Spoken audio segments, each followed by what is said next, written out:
వాళ్ళని వాడుకున్న దానికంటే ఇతరులు నన్ను వాడుకున్నదే ఎక్కువ. కేవలం సెంటిమెంట్‌తో నన్ను వాడుకుంటున్నారు. వాళ్ళకి అవసరానికి అనుగుణంగా మార్చుకుంటున్నారు. నాకెప్పుడైనా అవసరం ఉంది అంటే అనవసరంగా చూస్తున్నారు. జీవితం అంటే కేవలం అవసరానికి మాత్రమే వాడుకునేదా? ఒక్కొక్కసారి నాకు నిజంగా ఆశ్చర్యంగా అనిపిస్తుంది కొన్ని కొన్ని సందర్భాలలో. ప్రేమ అనేది ఎక్కడ ఎవ్వరిలో కనిపించదు.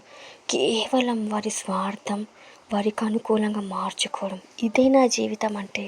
ఇలాంటి జీవితం కోసమా నేను ఇంకా ఆరాటపడుతున్నది?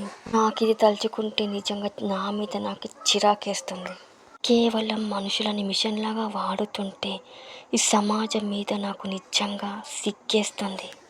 జీవితం అంటే కేవలం వాడుకోవడమేనా? ప్రేమ అనుబంధాలకు విలువే లేదా? మానసిక సంఘర్షణలకు చోటే లేదా? ఇదే నా సమాజం, ఇదే నా జీవితం అంటే.